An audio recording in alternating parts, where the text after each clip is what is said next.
Welcome to The Chronicles of Contents, where stories come alive, knowledge is shared, and inspiration finds its home. Join us on a captivating journey through creativity, knowledge, and beyond. Unravel mysteries, explore depths, and uncover the treasures of the content world. Here, stories never end and curiosity knows no bounds. Welcome to a place where content is king, and the chronicles are everlasting. Welcome to The Chronicles of Contents.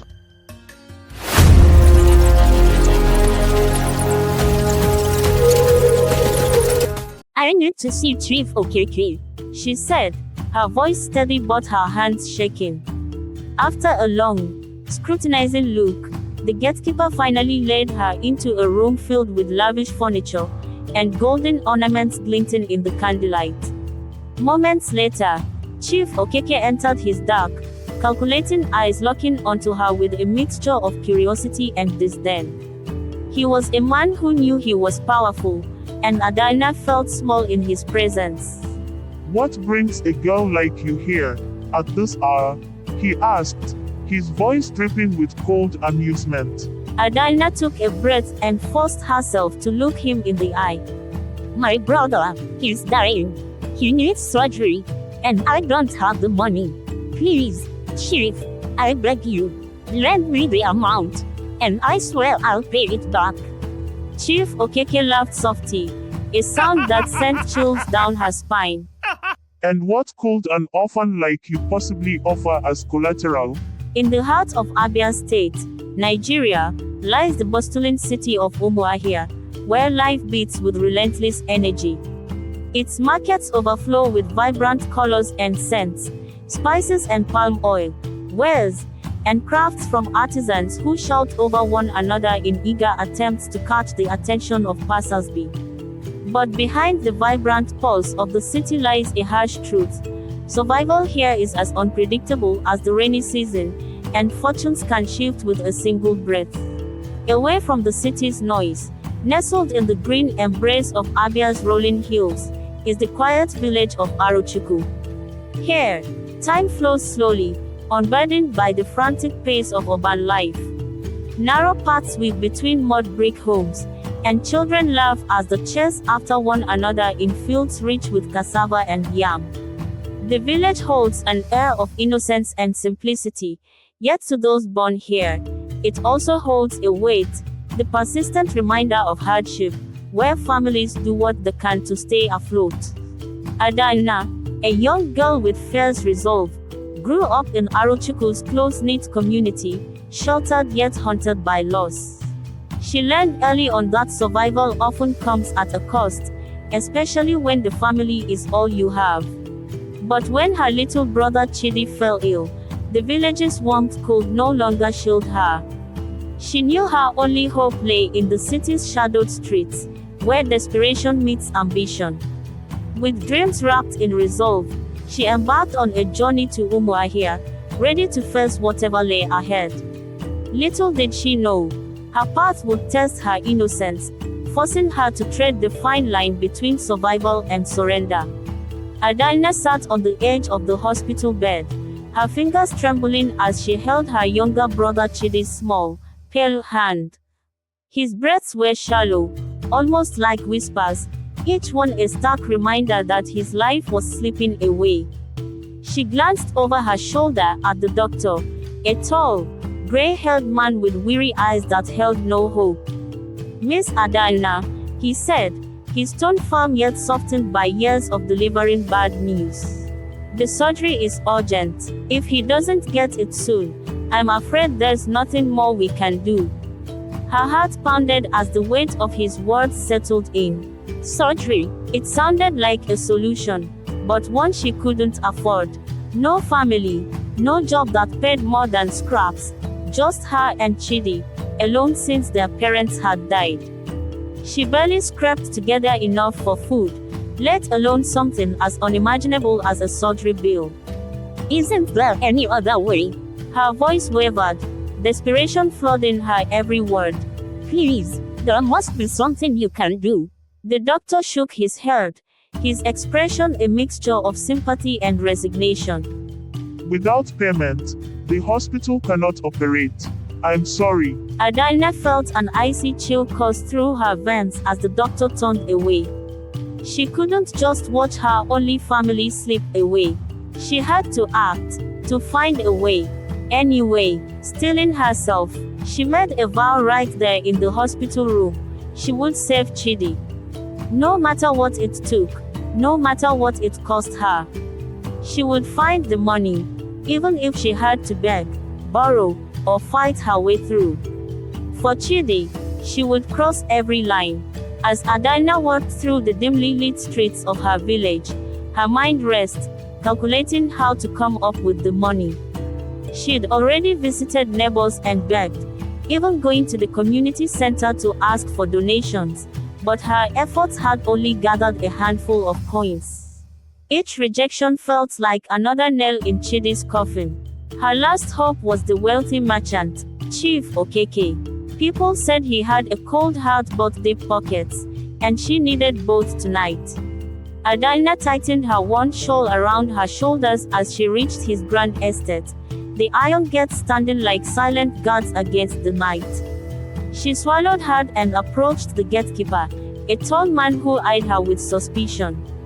"I need to see Chief Okeke," she said, her voice steady but her hands shaking. After a long, scrutinizing look, the gatekeeper finally led her into a room filled with lavish furniture and golden ornaments glinting in the candlelight. Moments later, Chief Okeke entered his dark, calculating eyes locking onto her with a mixture of curiosity and disdain. He was a man who knew he was powerful, and Adanna felt small in his presence. What brings a girl like you here, at this hour? He asked. His voice dripping with cold amusement. Adanna took a breath and forced herself to look him in the eye. "My brother, he's dying. He needs surgery, and I don't have the money. Please, Chief, I beg you, lend me the amount, and I swear I'll pay it back." Chief Okeke laughed softly, a sound that sent chills down her spine. "And what could an orphan like you possibly offer as collateral?" She had nothing, but she didn't break eye contact, determined to show him she wasn't leaving without his help. The chief's laughter echoed in Adanna's ears long after she left his estate empty-handed. She stumbled down the street, her heart heavy with despair, unsure of where else to turn. The village streets were quiet, the air thick with the scent of rain on the horizon, mirroring the storm brewing within her. She felt trapped, helpless, until a voice cut through the silence. "Is your need that desperate, child?" Startled, Adanna turned to find a woman standing in the shadows, her figure cloaked in a long, dark shawl. She had a face etched with years of experience, her piercing eyes giving her a strange aura. Adanna took a hesitant step back, but the woman's gaze held her in place, somehow soothing yet unsettling. "I know of your brother," the woman continued, her voice a mixture of sympathy and something else, something harder. "I've seen the way you wander, the lengths you're willing to go. And I may have a solution." Adanna's heart leaped with cautious hope. "A solution? Please, if there's anything I can do, I'll do it." The woman's eyes gleamed. "It's not a path for the faint-hearted. You would have to leave this village. Come to the city with me. There, I can offer you work that pays well. But the risks are high. If you're not careful, you could lose far more than money." Adanna hesitated, her mind flashing to Chidi's pale face. How could she leave him when he was so sick? But then again, how could she not take this chance when it might be his only hope? "I'll do it," she whispered, almost to herself. "I'll go with you." The woman nodded, a satisfied smile tugging at her lips. "Then come at dawn. And remember, once you step into the city, you'll be on your own." The next morning, Adanna left Chidi with a tearful goodbye, promising she'd return soon. She felt the weight of the unknown pressing down on her as she boarded the crowded, worn-out bus heading for Lagos, her village shrinking into the distance. The bustling city loomed closer, its smoky skies and towering buildings rising like giants, both thrilling and terrifying. As they arrived, the woman, who introduced herself only as Auntie Ifoma, led Adanna through winding streets and dark alleys, where strangers eyed her warily. This was a world unlike anything she'd known, crowded, restless, filled with voices that never seemed to quiet. Auntie Ifoma took her to a cramped apartment shared by several young women, all of them looking hardened and tired. "This is where you'll stay," Auntie Ifoma said, her tone businesslike. "And tomorrow, your real work begins." What kind of work? Adanna asked, trying to hide the tremor in her voice. Auntie Ifoma paused, studying her. "Cleaning, for now. Rich homes need a trusted touch," she said, with a hint of irony. "But you'll learn that nothing here is as it seems." The cryptic answer sent a shiver through Adanna, but she nodded. She had no choice but to trust this woman, for now. As night fell and she lay on the thin mattress in the crowded room, she thought of Chidi, hoping he'd hold on just a little longer. The city was a labyrinth of secrets, and she could already feel it pulling her deeper into its shadows. On the first day of work, she brought more than Adanna had bargained for. Auntie Ifoma sent her to a mansion in a wealthy district with gates taller than any building in her village. As Adanna entered, her eyes widened at the gleaming marble floors, chandeliers dripping with crystals, and rooms decorated with exotic artwork. Everything here radiated wealth, but it felt hollow, cold. Her task was simple, or so she thought. She was to clean the upper floors while the family was away. But as she worked, she felt the watchful gaze of the house manager, Madame Rose, who seemed to follow her every move, inspecting each speck she missed with a sharp, critical eye. "Careful with those hands," Madame Rose snapped, noticing Adanna's nervous grip on a porcelain vase. "These items are worth more than your life." Adanna bit her lip, swallowing her pride as she continued cleaning. She wasn't here to argue or make friends. She was here to make money, to save Chidi. But as she finished and made her way to the door, Madame Rose called her back. "Wait, I hear you're new, and you need the money," she said with a sly smile. "Perhaps I can offer you a little extra work, something more lucrative." Adanna froze. The offer was tempting, but the glint in Madame Rosa's eyes felt dangerous, as though there were strings attached. She hesitated, but then Chidi's face flashed in her mind. She nodded, willing to take whatever came her way. "Good girl," Madame Rose said, handing her a note. "Meet me here tomorrow night." That night, Adanna returned to the apartment exhausted but clinging to a fragile hope. She'd entered a world where trust was as scarce as honesty, but she had no choice. For Chidi's sake, she'd navigate this maze of lies and deceit, no matter where it led. As promised, Adanna met Madame Rose the next night.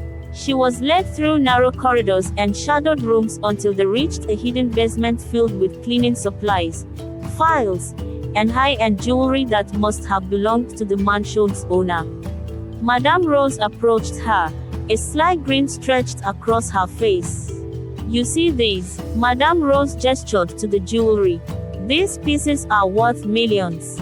Tonight, we're visiting a client's home. All you need to do is take a piece of jewelry when I signal you. But be careful," she warned, her smile vanishing. "If you get caught, you'll be on your own." Adanna's stomach knotted. She had come here to work, not to steal. But the bills for Chidi's surgery hung like a weight around her neck, and her meager wages barely covered food, let alone medical costs. She couldn't afford to lose this chance, no matter how dangerous. With shaky hands, she agreed, her mind filled with images of Chidi lying in that hospital bed. The operation was his only hope, and this job was hers. "I'll do it," she said, forcing the words out. Madame Rose smiled approvingly. Good, you learn fast. That night, they entered a luxurious penthouse, and under the cover of midnight, Adanna pocketed a small, gold pendant as instructed. Her heart pounded, every sound amplifying her fear of discovery. She left the house with trembling hands and a mind racing with guilt and resolve. Back in the apartment, she clutched the pendant tightly, the weight of her choice pressing down on her. She'd crossed a line she'd never imagined, but there was no going back now. This was just the beginning of a path she could neither escape nor abandon. The next day, Auntie Ifeoma called Adanna aside with a knowing look. "You did well last night," she said, her voice barely louder than a whisper. "But it's time you learned more. To survive in this city, you must adapt and take on new roles. From now on, you're no longer just a cleaner. You're here to gather information." Adanna's pulse quickened. She understood what Auntie Ifeoma was asking. To go deeper, gain trust, listen, and observe. Every new assignment would require her to become someone different. Sometimes a cleaner, sometimes a nanny, sometimes a silent shadow who slipped through the rooms unnoticed. It was dangerous, and it felt wrong, but she'd already crossed one line. For Chidi, she would cross 1,000. In the coming days, Adanna learned to easily slip into her new roles, keeping her eyes and ears open for anything valuable she could relay back to Madame Rose and Auntie Ifeoma. But each lie, each deception, gnawed at her. The city demanded that she lose pieces of herself, fragments of the girl she used to be. One evening, while dusting a wealthy client's library, she overheard a conversation about a hidden stash of money. Her hands shook as she made a mental note of the details, feeling the thrill of discovery mixed with guilt. She returned to the apartment that night, feeling a weight settling over her. She was changing, becoming a stranger to herself. But she had to believe it would all be worth it when Chidi was finally safe. Adanna's new life as a chameleon in the city was both thrilling and terrifying.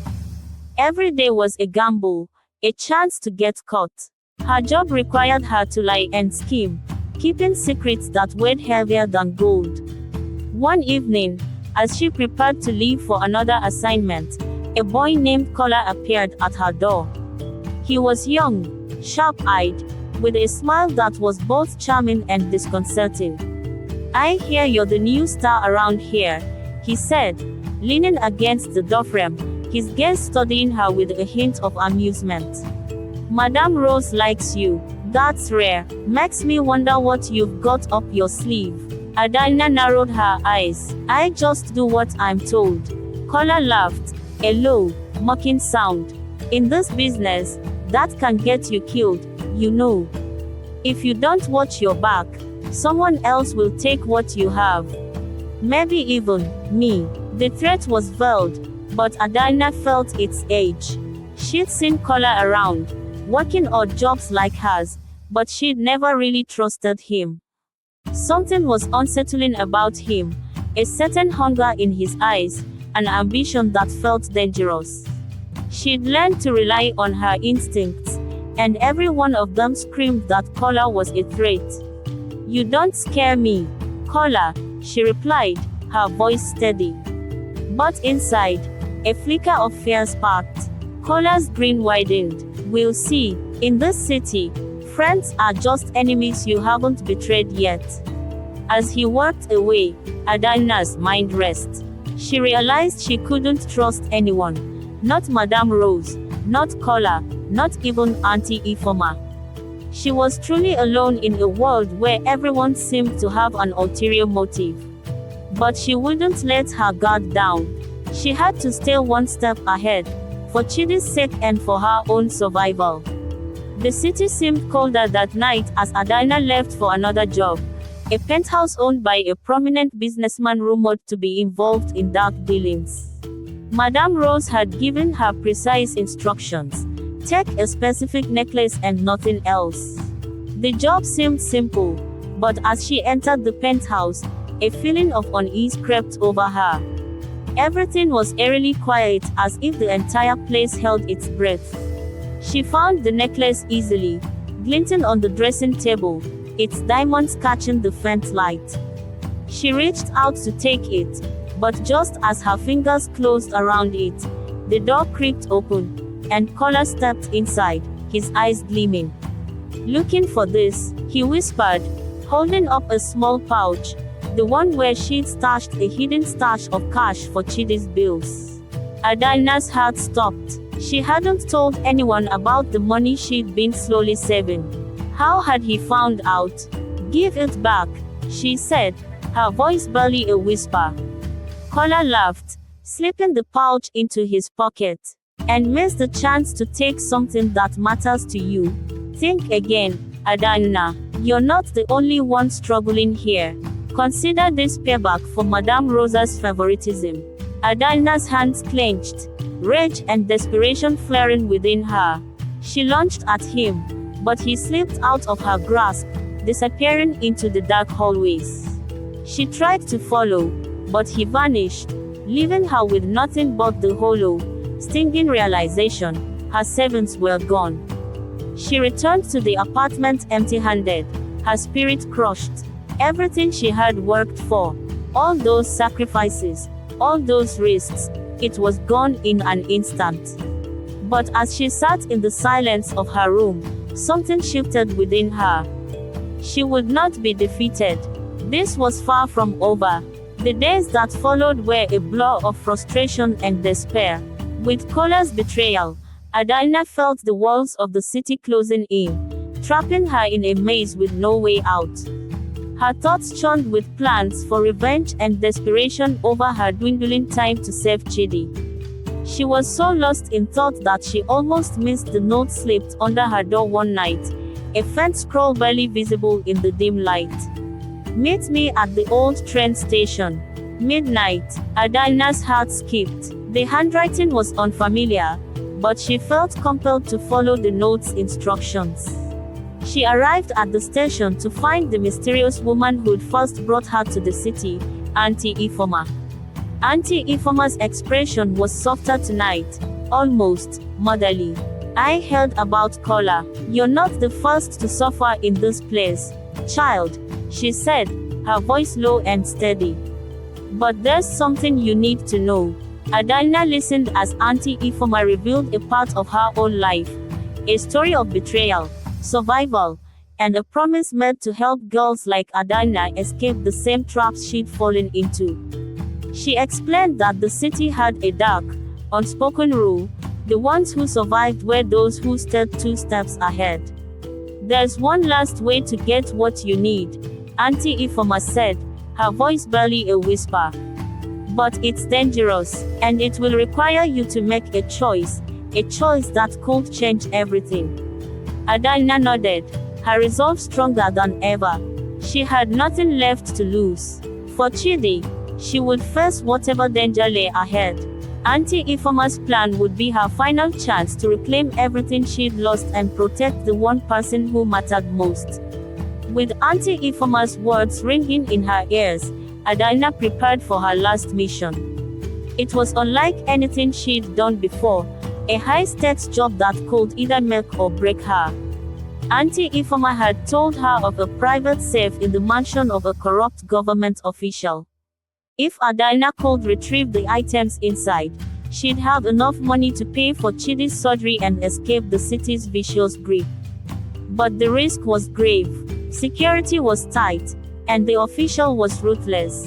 If caught, she'd be in prison, or worse. Adanna crept into the mansion that night, her senses heightened. Every creak of the floorboards, every flicker of light felt like a threat. She moved swiftly, slipping past cameras and dodging the guards she'd been briefed on. As she entered the room with the safe, her heart thundered in her chest. Auntie Ifoma's advice echoed in her mind: stay calm, take what you need, and never look back. She found the safe hidden behind a painting, just as Auntie Ifoma had described. Her hands shook as she dialed the code, each number feeling like a countdown to her fate. Finally, with a soft click, the safe opened, revealing stacks of cash, documents, and a gleaming emerald necklace. She quickly stuffed the cash and the necklace into her bag, closing the safe with trembling hands. As she turned to leave, she heard footsteps approaching. Panic seized her, and she froze. In that moment, all her efforts, her sacrifices, they felt like they were slipping away. She had to think fast.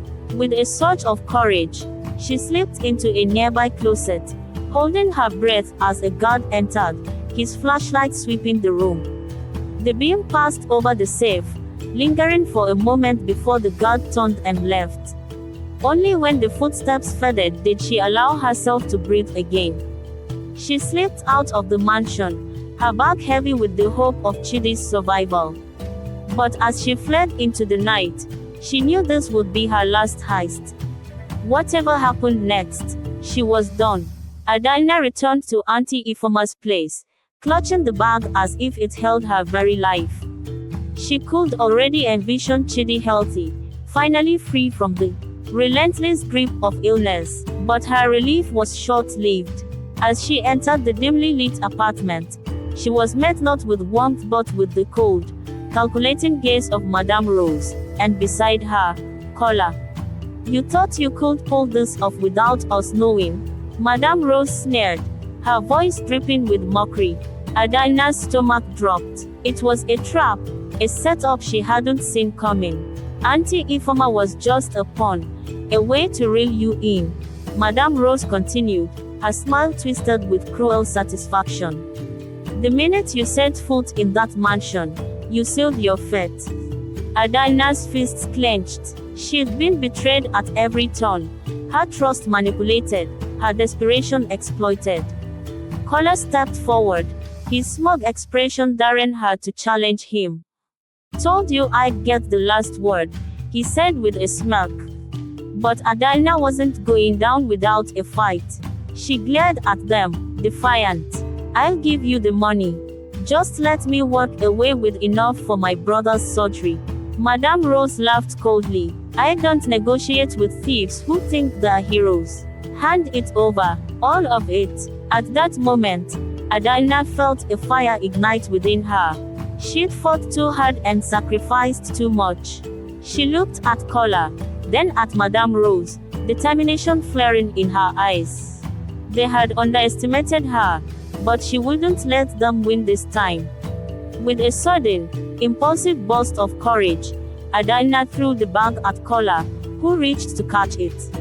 In that split second, she bolted for the door, weaving through the narrow hallways as Kola and Madame Rosa's voices rose in angry shouts behind her. She pushed herself, her legs burning as she tore down alleyways, her mind focused only on escape. Adanna knew the city better than most, having learned every back route and hidden alley. She sprinted through the shadows, her heart pounding as footsteps echoed in pursuit. She ducked into a narrow passageway, hiding behind a stack of crates, listening as her pursuers thundered past. The adrenaline gradually faded, replaced by a crushing mixture of relief and dread. She was free, but her life in the city was now in ruins. She couldn't go back. Madame Rose and Kola would be searching for her. Still, she had enough money left to save Chidi, and that was all that mattered. As dawn broke over the city's grey skyline, Adanna found herself on the edge of town, her resolve stronger than ever. This place had stolen her innocence and forced her to become someone she barely recognized. But it would not take her brother. She left the city without a glance back, her mind set on a new beginning. The city had hardened her, but she'd survived. And now, she would fight to give Chidi the life he deserved. Back in her village, Adanna rushed to the hospital, the remnants of the heist-stolen money hidden in her bag. The doctors initially stared at her in surprise, their skepticism apparent. But when she poured out the cash, their expressions changed. Chidi's surgery could proceed. She spent the next hours in the waiting room, her body tense, her mind replaying every harrowing moment of her time in the city. She was still haunted by the things she had done, the lies she'd told, the people she'd hurt. But she'd made it, and her brother's chance at survival was now within reach.